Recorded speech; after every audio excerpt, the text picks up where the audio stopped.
L17, lecture number 17, lecture number 17 क्या होगा, तो इस पे अपन करेंगे क्वेश्चन प्रैक्टिस असर्शन रीजन वाले, हिंदी में कथन और कारण वाले। आपको स्टेटमेंट देगा और स्टेट मतलब यहाँ पे ना पता है गलत करने के सबसे ज़्यादा चांस होते हैं बच्चों के। यहाँ पे आपको सब कुछ दिया रहता है, पहचानना है कौन सा गलत है कौन सा सही है। तो आइए, जैसे मान लीजिए आप ध्यान से सुनना, पहले मैं लॉजिक बता देता हूँ, ज़्यादातर को पता, कुछ कुछ को नहीं पता। तो लॉजिक क्या होता है, यदि आपका जो असर्शन दिया है वो सही है और आपका जो रीजन दिया है ये भी सही है, लेकिन जो असर्शन है वो ये बता रहा है कि रीजन इसलिए सही है, तो आंसर जाएगा फर्स्ट, मतलब ए ऑप्शन। यदि आपको असर्शन सही है, रीजन भी सही है, लेकिन असर्शन ना रीजन को एक्सप्लेन नहीं करता कि क्यों रीजन सही है, तो आंसर जाएगा बी, यानी सेकेंड। आपका यदि असर्शन सही है, रीजन गलत है, तो आंसर जाएगा सी, मतलब तीसरा। आपका असर्शन भी गलत है, रीजन भी गलत है, तो आंसर जाएगा डी। ये इनके लॉजिक हैं। एक जैसे मैं नॉर्मल क्वेश्चन पूछता हूं, ध्यान देना, एक नॉर्मल क्वेश्चन पूछता हूं, आप लोग बताना। असर्शन है कि ह्यूमन का ब्लड रेड कलर का होता है, blood colour of human is red, ये हो गया असर्शन। रीजन है कि blood formation in human body is in bone marrow, मतलब कि असर्शन है कि ह्यूमन का ब्लड रेड कलर का होता है। अब दूसरा ऑप्शन है, मतलब रीजन है कि ह्यूमन का ब्लड का फॉर्मेशन बोन मैरो में होता है, तो क्या जाएगा आंसर, बी जाएगा, बी। क्योंकि देखो असर्शन है कि ब्लड रेड कलर का होता है, ब्लड रेड कलर का होता है, ये असर्शन है। रीजन ये है कि इसका मतलब इसका फॉर्मेशन बोन मैरो में होता है, तो ये भी सही है, मतलब बोन मैरो में होता है, ये भी सही है, और रेड कलर का होता है, ये भी सही है। बट ये रेड कलर का इसलिए होता है कि बोन मैरो में फॉर्मेशन होता है, ये गलत है। रेड कलर वो इसलिए होता है क्योंकि वहां पे हीमोग्लोबिन होता है। समझ गए लॉजिक। हीट एंड वर्क, ये आप सबको दिमाग लगाना बेटा, आपको सबको थ्योरी पता है ना। असर्शन है मतलब कथन है कि heat and work are state function, लग गया काम। हीट अब यदि तुम्हारा यही गलत हो गया तो आंसर जाएगा डी। रीजन पढ़े ही नहीं है ना, असर्शन पहले ही गलत हो गया, मतलब पक्का डी तो जाएगा ही जाएगा। फिर भी फॉर्मेलिटी के लिए रीजन पढ़ लो। रीजन क्या है, heat and work are not properties of their system, ये भी गलत है। हीट और वर्क प्रॉपर्टी सिस्टम की ही है, ये बोल रहा आल नॉट, तो ये भी गड़बड़ हो गया, तो हमारा आंसर क्या जाएगा इसका, डी। इस तरह के क्वेश्चन आप ये मानोगे इस साल 2023 में है ना, 23 में इस साल आपको कम से कम 20 से 25 क्वेश्चन इस तरह का मिलेगा। और इनकी मैं अभी ये 10 क्वेश्चन करा दूं, फिर इसके बाद एक ट्रिक बताऊंगा कि अपने आप क्वेश्चन कैसे सही होंगे। ये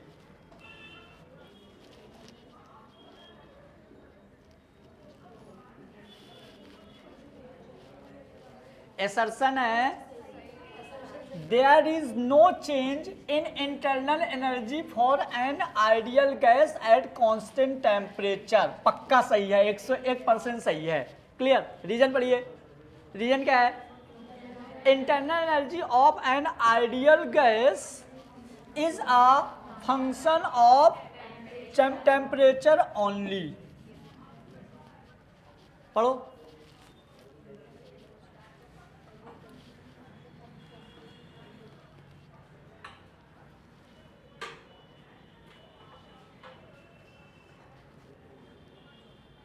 दिमाग लगाओ ना जी पढ़ के, मैं तो समझा रहा हूँ ना अभी 2 मिनट में।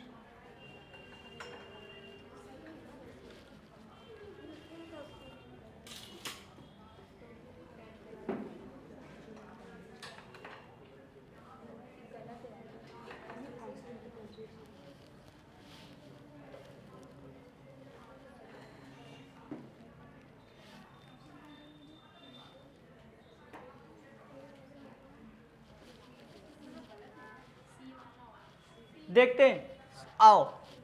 Internal energy of an ideal gas, ideal gas की internal energy of an ideal gas is a function of temperature only.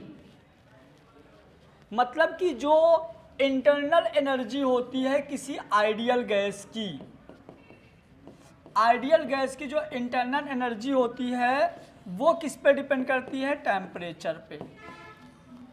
समझ गए? अब ना ये क्वेश्चन हमको नहीं समझ में आ रहा, बिल्कुल भी नहीं समझ में आ रहा है कि इसका आंसर क्या होगा, एकदम बिल्कुल दिमाग में आ ही नहीं रहा। इसका एक ट्रिक है, इसका एक ट्रिक है जो आपका 101% क्वेश्चन, मतलब 100% आपको ऑप्शन सही होगा, कभी गलत नहीं होगा। आप घर जाके ट्राई कर लेना और भी क्वेश्चन। जब भी आपको इस तरह का स्टेटमेंट मिले रीजन में, जब भी आपको रीजन में इस तरह का स्टेटमेंट मिले, जो मैं बोल रहा हूँ ध्यान से सुनिएगा, जब भी आपको रीजन में इस तरह का स्टेटमेंट मिले ना, तो जो स्टेटमेंट बोलता है उसको उल्टा कर दो। यदि उसको उल्टा करने से इस वाले में कोई फर्क पड़ता है तो आंसर जाएगा ए। क्या बोला? जो बोलता है इसको उल्टा कर दो। यदि उल्टा करने पे यदि इस पे कोई भी फर्क पड़ता है, आपको इसके बारे में कुछ भी नहीं पता, आप इसको उल्टा कर दो, यदि इसको उल्टा करने पे इस पे कोई फर्क पड़ता है तो आंसर जाएगा ए। 101% सही है। करो उल्टा आप। Internal energy of an ideal gas is a function of temperature only. तो क्या कर दोगे? नॉट। तो नॉट टेम्परेचर, यदि टेम्परेचर नहीं बोलोगे तो दिक्कत हो गया ना। तो यदि टेम्परेचर नहीं बोलोगे तो मतलब ये चेंज हो जाएगा, और चेंज हो जाएगा तो मतलब गड़बड़ हो गया। मतलब यदि हम इसको उल्टा किए तो इसमें यदि कुछ फर्क पड़ा तो आंसर क्या जाएगा? ए। मैं आपको बता दूं, असर्शन रीजन वाले ऐसे क्वेश्चंस होते हैं जो ज्यादातर बच्चा गलत करता है। ये ट्रिक है, ये बायो में भी बहुत काम आएगी। समझ गए? तो यदि हमने बोल दिया temperature only, not temperature only, जैसे मैंने नॉट टेम्परेचर बोला ना, ये स्टेटमेंट की बैंड बज गई, तो हमारा आंसर क्या जाएगा? ए। सेकेंड क्वेश्चन, उसके पास बैठ जाओ थोड़ा। चलिए ये वाला आप लोग खुद लॉजिक लगाइए, बढ़िया क्वेश्चन है, बनना चाहिए, ये इजी है, मतलब आसान है। जल्दी बोलिए, क्वेश्चन क्या है? ये डेल्टा एच है और ये डेल्टा ई है। क्या बोल रहा है?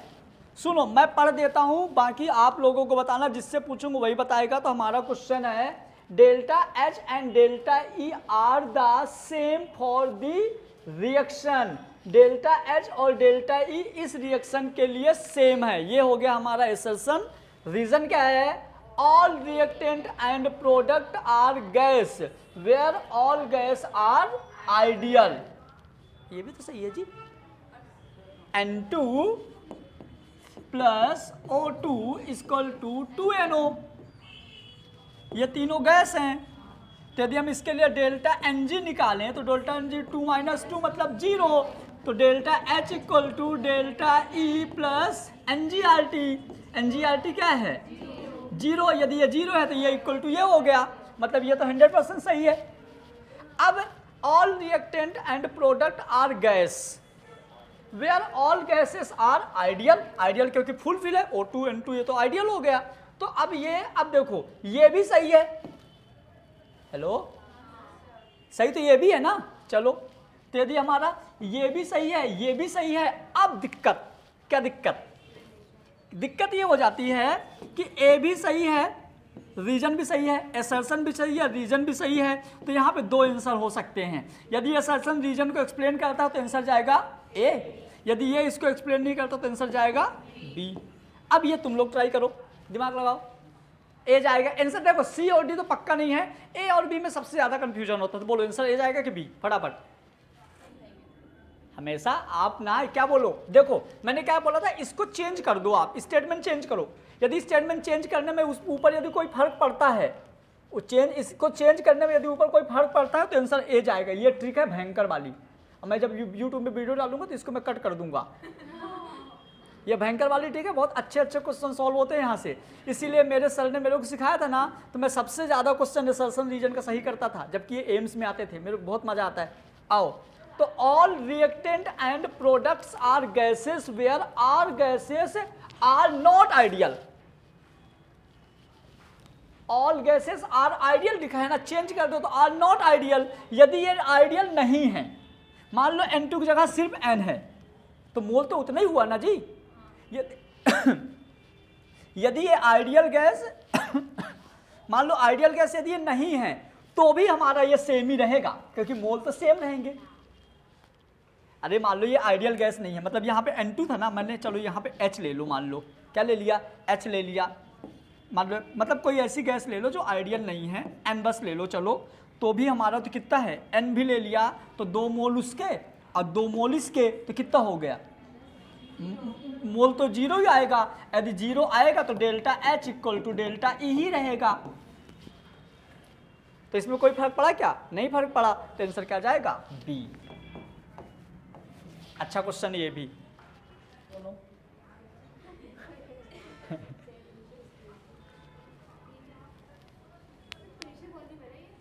प्रेशर और वॉल्यूम मतलब कि बीच के हीट और टेम्परेचर जो दोनों के बीच में, अरे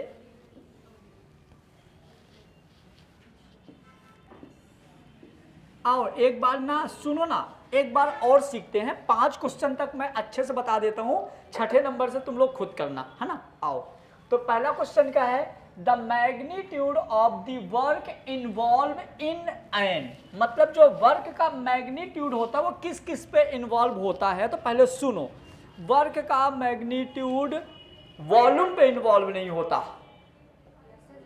वॉल्यूम पे 0 हो जाता है। वर्क का मैग्नीट्यूड चेंज इन प्रेशर पे इन्वॉल्व नहीं होता, वहां भी 0 हो जाता है, कांस्टेंट प्रेशर पे रहता है। वर्क का मैग्नीट्यूड सबसे अच्छा मिलता है आइसोथर्मल और आइडियाबैटिक। आइडियाबैटिक में NR upon gamma -1 T2 minus T1 और आइसोथर्मल में बड़ा वाला, मतलब दोनों में वर्क अपने को मिलता है। तो आइए, है ना, involve in an isothermal expansion is greater than involve in the adiabatic, मतलब कि आइसोथर्मल टेम्परेचर वाला ज़्यादा होता है एज कंपेयर टू हीट के। जो टेम्परेचर वाला वर्क होता है वो हीट वाले वर्क से ज़्यादा होता है। पक्का सही है, 100% सही है हमारा असर्शन। रीजन पढ़ो, रीजन क्या है, रीजन है PV curve, P by axis, V x axis, मतलब ये एक्स एक्सिस है तो V, ये बाई एक्सिस है तो P।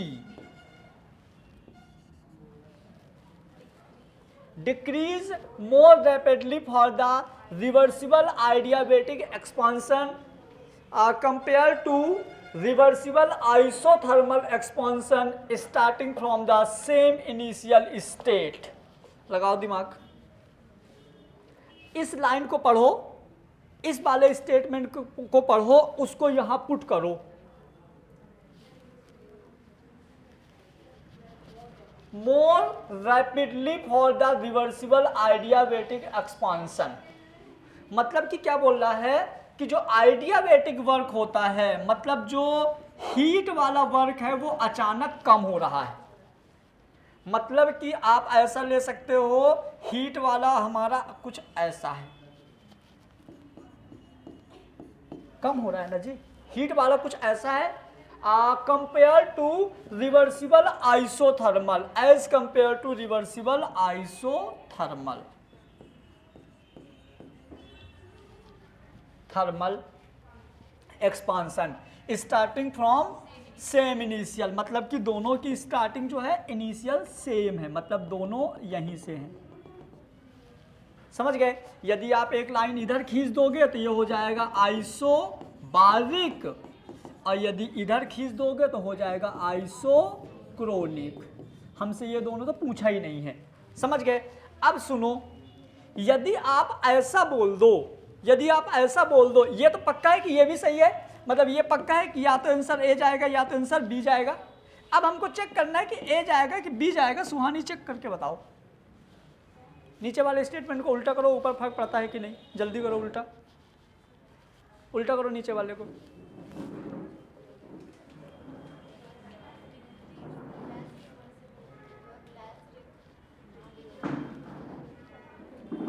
पायल उल्टा करो नीचे वाले को।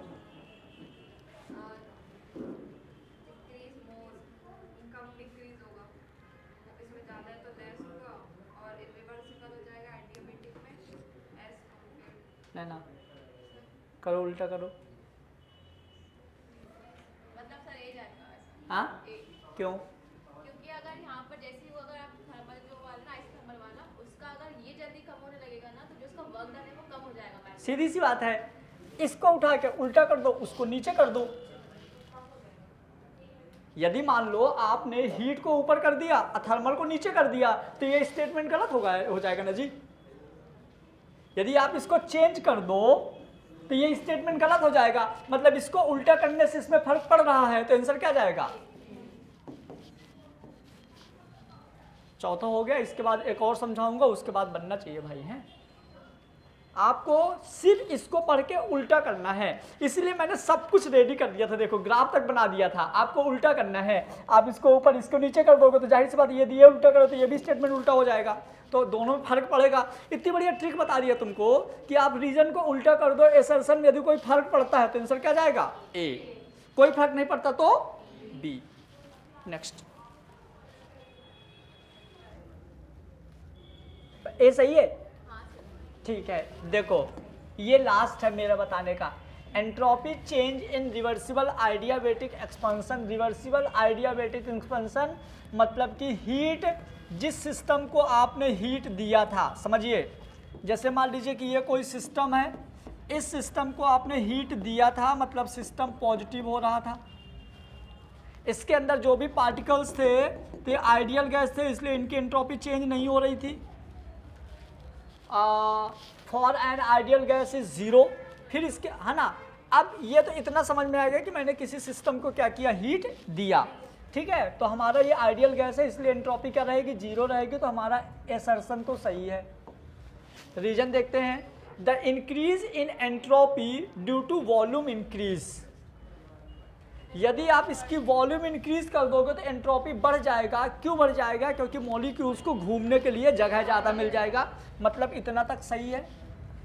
Just compensate the decrease in entropy due to fall in temperature. यदि आप यहाँ पे टेम्परेचर डिक्रीज कर दोगे तो एंट्रोपी क्या हो जाएगी? कम हो जाएगी।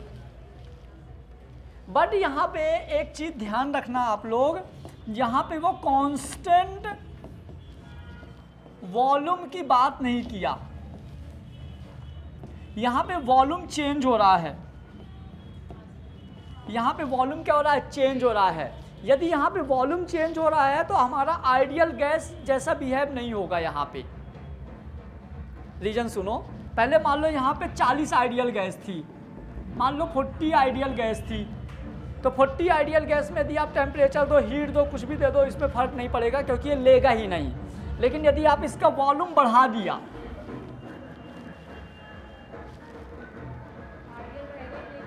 यदि वॉल्यूम बढ़ा दिया तो आइडियल यदि रहेगा भी तो भी इंटरमोलिकुलर डिस्टेंस बढ़ जाएगा इनके बीच का।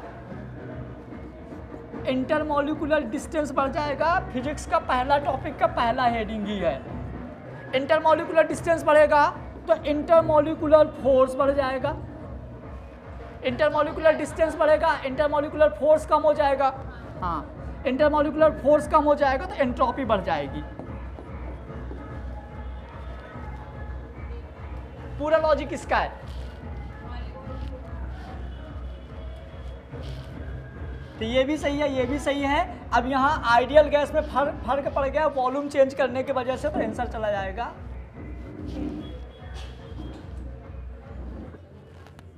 Once a. ये बोल रहा है ए, और कोई कुछ बोलो। ए, और कोई बोला ए। तुम क्या बोल रही हो? सुन के कि खुद से?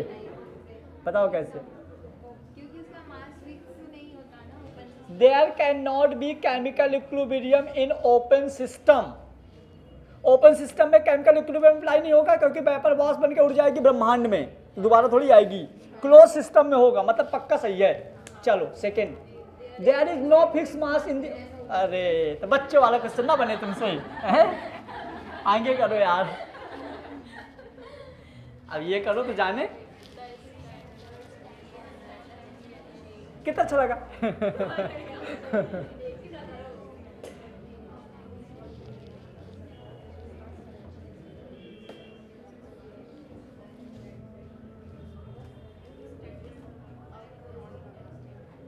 स्टैंडर्ड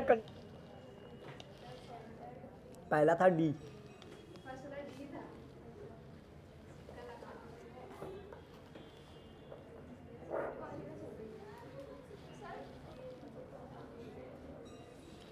चलो देखते हैं एसर्शन क्या है। वैसे हमको बताना नहीं था क्योंकि अब 5 से ऊपर हो गया। The standard free energy change of all spontaneously occurring reaction are negative. मैंने बताया था स्पॉन्टेनियस के लिए नेगेटिव होगा, नॉन स्पॉन्टेनियस के लिए पॉजिटिव, मतलब एसर्शन तो सही है। रीजन देख लीजिए, the standard free energies of the element in their standard state 1 बार और 27 डिग्री सेंटीग्रेड और टेकन एज 0। ठीक है कि मतलब अपना मैंने बोला भी तो था प्रेशर अपन लेते हैं 1 atm या 1 बार, है ना। तो मतलब ये स्टैंडर्ड कंडीशन दिया, मतलब रीजन भी सही है। क्योंकि यदि आप स्टैंडर्ड नहीं करोगे तो भी वही रहेगा। स्पॉन्टेनियस तो हर, चाहे तुम कुछ भी करो, स्पॉन्टेनियस मतलब नेगेटिव। यदि आप इसको स्टैंडर्ड नहीं भी है तो थोड़ी ना इसको स्टैंडर्ड से मतलब है। ये स्पॉन्टेनियस होगा, नॉन स्पॉन्टेनियस होगा, ये तो अपने पर डिपेंड करता है। तो इस वाले स्टेटमेंट को इससे कोई मतलब नहीं है, तो फिर आंसर क्या जाएगा? तुमने बोला तो बी था जी, बोला तो बी था। नेक्स्ट जल्दी करिए।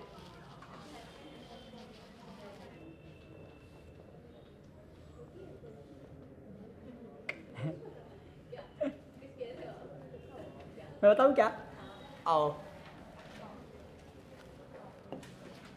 तुम लोगों का मुंह देख के अच्छा लग रहा है। Delta H equal to delta E plus delta N G R T. समझना मेरी बात। यदि हम बोल दें स्टैंडर्ड स्टेट में, तो स्टैंडर्ड स्टेट में आपका गैस कांस्टेंट और टेम्परेचर तो स्टैंडर्ड हो गए, मोल स्टैंडर्ड थोड़ी है। और यदि मोल स्टैंडर्ड नहीं है तो ये जीरो कैसे होगा? नॉन जीरो भी तो हो सकता है। तो मतलब यदि ये पक्का है कि मतलब इंटरनल एनर्जी जीरो नहीं होगी, मतलब यदि ये जीरो नहीं है तो ये कैसे जीरो होगा? क्योंकि इधर का इक्वल टू इधर का, तो यदि ये जीरो नहीं है तो फिर ये भी जीरो नहीं होगा। मतलब कि एंथैल्पी तो हमारी जीरो नहीं होगी, ये पक्का हो गया। समझ गए? अब डेल्टा एस इक्वल टू होता है डेल्टा एच अपॉन टी, तो ये तो स्टैंडर्ड कंडीशन है टेम्परेचर। तो जब ये जीरो नहीं है तो ये कैसे जीरो होगा? तो मतलब ये हमारा गलत है, मतलब आंसर जाएगा डी। नीचे पढ़ें क्या? मानो तो पढ़ लो, बोलो ऊपर ही बड़े मुश्किल से पढ़े। स्टैंडर्ड में प्रेशर, देखो ये स्टैंडर्ड है, PV equal to nRT, this is standard. Ideal gas के pressure, volume, temperature, gas constant, ये सब स्टैंडर्ड केस में आते हैं। इनके अलावा कुछ भी रहेगा ये नहीं है। मोल चेंज होगा। मोल पता है स्टैंडर्ड कब लेते हैं? जब वो क्वेश्चन में बोलेगा इफ। मोल नहीं रहेगा, मास नहीं रहेगा, मोलरिटी नहीं रहेगी, मोलरिटी नहीं रहेगी, इस तरह के जो सब्सटेंस होते हैं वो स्टैंडर्ड केस में नहीं रहेंगे, वो चेंज होंगे। आगे बढ़ जाओ, बढ़ गए।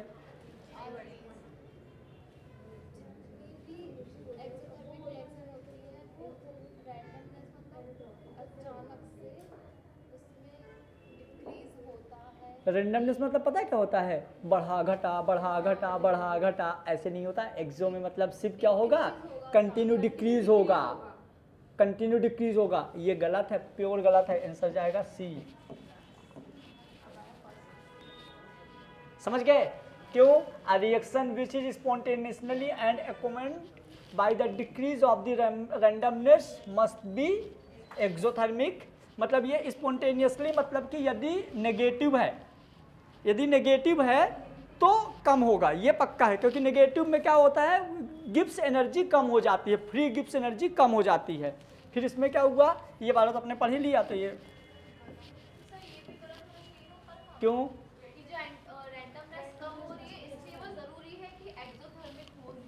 हाँ, ये जरूरी है कि एक्सोथर्मिक होगा। नहीं नहीं, ये जरूरी है इसलिए एक्सोथर्मिक होगा कि सिस्टम चाहे हीट निकाले चाहे वर्क निकाले, होगा तो एक्सो ही। ये तो कंफर्म है। यदि सिस्टम चाहे हीट निकाले चाहे सिस्टम वर्क निकाले, यदि सिस्टम कुछ भी निकालेगा तो नेगेटिव हो जाएगा। मैंने वो हिंदी में एक लाइन लिखवाया था कि सिस्टम कुछ भी निकालेगा तो नेगेटिव हो जाएगा। नेक्स्ट बढ़ा दो। यदि उल्टा करते हो, पॉजिटिव नेगेटिव करते हो तो नॉन स्पॉन्टेनियस हो जाएगा ना ऊपर वाला। आओ ना अपन, हमको नहीं पता, चलो एक एक लाइन हम खुद पढ़ के देते हैं, है ना। आओ चलो क्या दिया है, एसर्शन है, कथन क्या बोल रहा है, decrease of free energy during the process. एक सिस्टम है, ये सिस्टम में क्या हो रहा है कि डेल्टा जी जो है डिक्रीज हो रहा है प्रोसेस के टाइम पे, जब इसमें कोई प्रोसेस हो रही है। कौन सी प्रोसेस हो रही है अभी नहीं पता। Process under the constant temperature and pressure. इस कंडीशन में प्रेशर कांस्टेंट है और टेम्परेचर कांस्टेंट है। प्रेशर कांस्टेंट है, टेम्परेचर कांस्टेंट है। यदि प्रेशर कांस्टेंट है तो 101% यहाँ पे वॉल्यूम चेंज हो रहा है। वॉल्यूम चेंज होगा तो एंट्रोपी भी चेंज होगा कि नहीं, ठीक है। और यदि टेम्परेचर कांस्टेंट है मतलब हमको यहाँ पे मिलेगा वर्क डन मिलेगा। वर्क कैसा मिले, पॉजिटिव मिले, नेगेटिव मिले, हमको अभी नहीं पता। ये मैंने इतना पढ़ के अपना खुद का दिमाग लगा के समझा हूँ, है ना। फिर a measure of its spontaneously, मतलब कि इस चीज़ से हम स्पॉन्टेनियसली नेचर को मेजर कर सकते हैं कि एंट्रोपी पॉजिटिव होगा कि नेगेटिव होगा। सच में कर सकते हैं क्योंकि वॉल्यूम बढ़ रहा है। वॉल्यूम बढ़ रहा है मतलब एंट्रोपी बढ़ेगी, मतलब एंट्रोपी पॉजिटिव होगी। एंट्रोपी बढ़ेगी तो एंट्रोपी क्या होगी, पॉजिटिव होगी, क्योंकि कांस्टेंट प्रेशर बोल दिया ना जी। कांस्टेंट प्रेशर में वॉल्यूम चेंज होगा। अब वॉल्यूम बढ़ेगा तो मैंने कल भी बहुत सारे क्वेश्चन किया था, वॉल्यूम बढ़ेगा तो क्या होगा, डेल्टा एस पॉजिटिव होगा, ठीक है। ये तो हो गया हमारा पक्का सही है। अब हम देखेंगे रीजन। रीजन क्या बोल रहा है, अ स्पॉन्टेनियसली चेंज मस्ट है पॉजिटिव साइन। ये बोल रहा है कि कंफर्म है कि पॉजिटिव साइन होगा। बस इस वर्ड को अपन थोड़ा कैलकुलेट करना सीखते हैं। चलो देखते हैं कैसे। तो हमको ना एंट्रोपी का फार्मूला बताइए। Delta G equal to delta H, delta G equal to delta H minus T delta S. ये इसका फार्मूला है। हम यदि अब देखो यहां पे गिब्स एनर्जी कम रही है, डेल्टा जी क्या हो रही है, यदि डेल्टा जी कम रही है तो डेल्टा जी इक्वल टू कम होगा तो यहां का साइन चेंज होगा तो ये पूरा साइन चेंज होगा। क्योंकि ऐसा होता है ना, देखो मतलब कि जैसे बराबर के इधर जो भी आप चेंज करोगे पूरी चेंजिंग इधर भी होगी। इक्वल का मतलब ही ना होता है जी, यदि आप ये कम रहे हो तो ये भी कम होगा, ये बढ़ा रहे हो तो ये भी बढ़ा रहे हो, जो इधर होगा वो इधर होगा, पक्का है। तो इधर पे डेल्टा जी कम हो गया तो इधर माइनस आएगा तो उधर भी तो माइनस आएगा। तो ये हमारा हो जाएगा कुछ ऐसा, देखो minus delta G equal to minus delta H plus T delta S. अरे माइनस माइनस प्लस हो जाएगा ना, हाँ ये तो ये हो जाएगा। मतलब एंट्रोपी यहां और यहां दोनों में चेंज हो गई। तो यहां पे तो हो गई पॉजिटिव, इस कंडीशन में तो क्या हो गई पॉजिटिव, और इस कंडीशन के अकॉर्डिंग हमारा स्टेटमेंट सही है। लेकिन जरूरी नहीं है, क्या बोला मस्ट, मतलब 100% कम जरूरी है कि ऐसा हो, जरूरी नहीं है। कुछ कंडीशंस पे ये ऐसा भी हो सकता है। तो मेरे हिसाब से आंसर सी जाना चाहिए, लेकिन अपन इसको भी नेट में चेक कर लेंगे, मतलब एक बार चेक कर लेंगे। कौन सा नंबर क्वेश्चन है, 10, रुक जाओ देखना जरा कौन सा आंसर इसका। 10 नंबर है स्पॉन्टे, हाँ क्वेश्चन नंबर 10 लेवल 2 का 10 सी। सिर्फ इस वजह से गड़बड़ हुआ है, मस्ट की वजह से। होता तो है ऐसा, मैंने देखो ना यहाँ पे प्रूव भी कर लिया ना, होता तो है, लेकिन ऐसा नहीं है कि सिर्फ यही होगा, कंडीशन भी तो चेंज हो गई ना, इस वजह से आंसर जाएगा सी। और अभी तक का सबसे अच्छा क्वेश्चन है ये, जो आपने 10 क्वेश्चन किया उनमें से सबसे अच्छा क्वेश्चन यही है। और जितने चैप्टर पढ़ लिए हो केमिस्ट्री के सारे बच्चे, सबको आपको एसर्शन रीजन के क्वेश्चन कम से कम हर चैप्टर के 10-10 करने हैं। जेई में तो आते ही आते हैं, जेई में तो कंफर्म आते हैं, सीबीएसई एग्जाम में भी आते हैं, ठीक है। और इस साल नीट में भयंकर दिया था, नीट में इस साल कम से कम 55 क्वेश्चन था, 55 क्वेश्चन एसर्शन रीजन वाले थे। 200 में 55 मतलब 500 को 20, मतलब 220 नंबर के इस तरह के क्वेश्चंस थे। तो पिछले साल दिया था तो इस साल भी दे दिएगा ना। अब मैंने शुरू में क्यों नहीं पढ़ाया, क्योंकि अभी स्टार्ट कर रहा हूँ, तुम लोग इतना नॉलेज होने के बाद ऐसा मुंह है तो सोचो, शुरू में पढ़ाते दिक्कत होता। समझ गए। अभी ये आगे बस एसर्शन रीजन इतना ही है। अब ये नया क्वेश्चन है, इसका नया वीडियो बनेगा, लेक्चर